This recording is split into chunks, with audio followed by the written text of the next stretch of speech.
There was a 5 to 10% risk of explosion.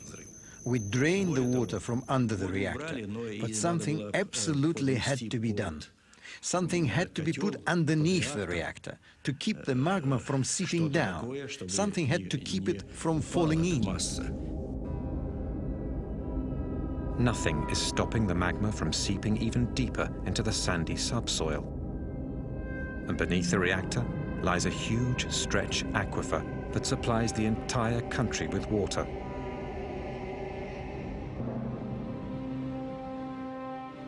What worried us the most was that the entire mass would sink down and reach the groundwater, which then would pollute the rivers Pripyat, then Dnieper, Kiev, the Black Sea. We absolutely needed to come up with a solution. A new operation is considered, but it will entail the loss of more lives.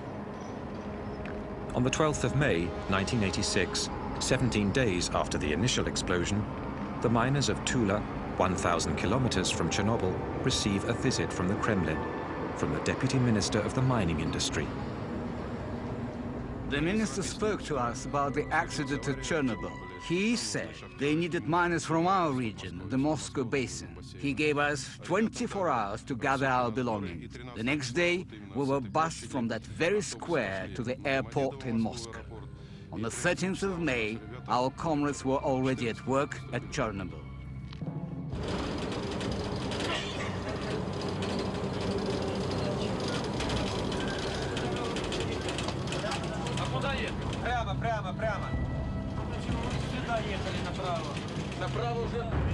Their mission? To approach the reactor through what is now the only possible path, underground.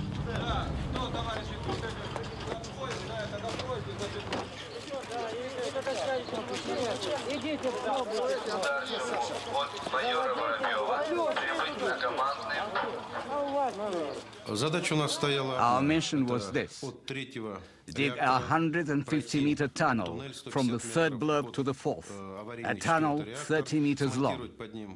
Then dig a room 30 meters long and 30 meters wide to hold a refrigeration device for cooling down the reactor.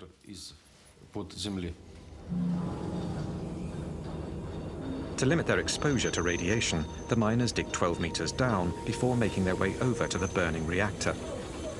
There, they build a room 2 meters high and 30 meters wide, where a complex cooling system of liquid nitrogen will be set up.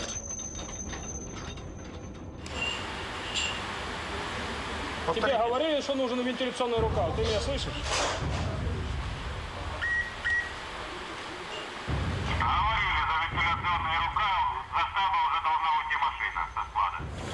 In 1 month, 10,000 miners from Russia and the mining regions of the Ukraine are sent down into the tunnel. They're between 20 and 30 years old. Inside the tunnel, which has no ventilation, the temperature hits 50 degrees Celsius, and radioactivity is at a minimum of 1 Rontgen per hour. We worked without any protective gear. The miners couldn't use masks because the filters would get damp after a few minutes. So everyone just took them off and kept on working without them, with our shirts off too. We drank water out of open bottles, which was really bad because the radioactive particles were ingested right into our body. One of our comrades swallowed a grain of sand that was highly radioactive. He died. How can we know what each of us breathed or ingested? The hardest thing was the lack of oxygen and the incredible heat. It was hot, hot, hot.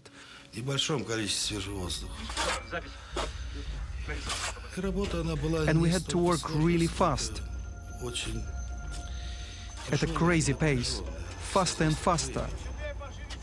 That was the hardest. Go, go, go.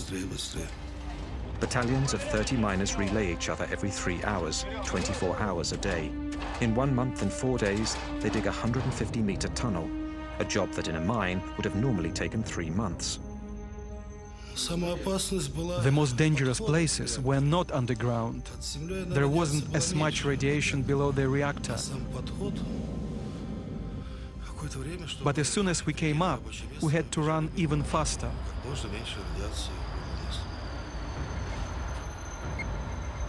Radioactivity at the mouth of the tunnel is 300 times higher. Not a single miner is spared from exposure.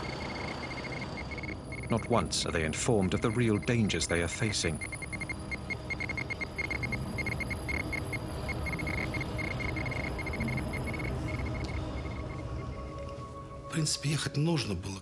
Someone had to go and do it. Us or someone else. We did our duty. Shouldn't we have done it? It's too late to judge. I don't regret anything.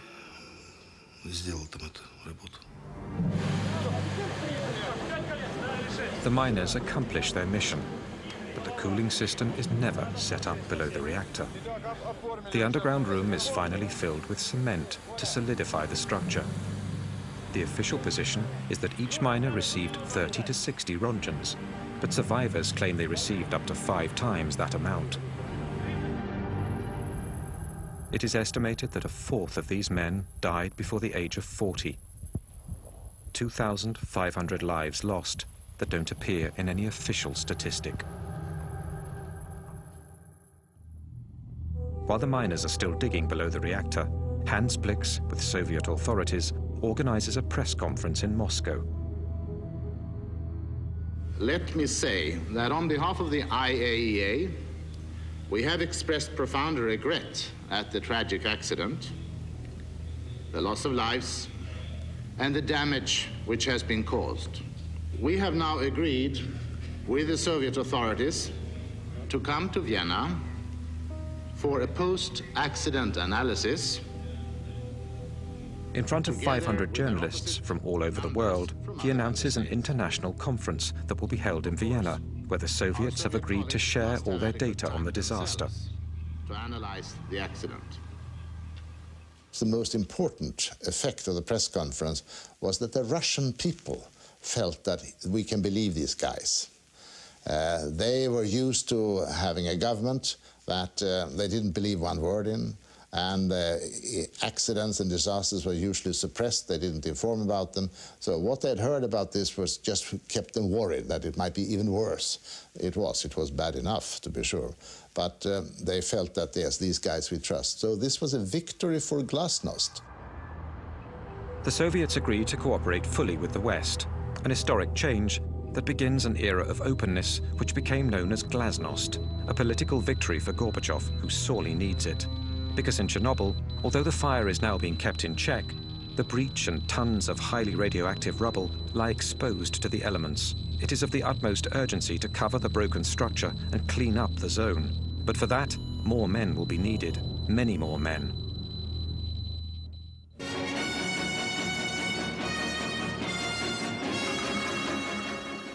Добрый вечер, товарищи.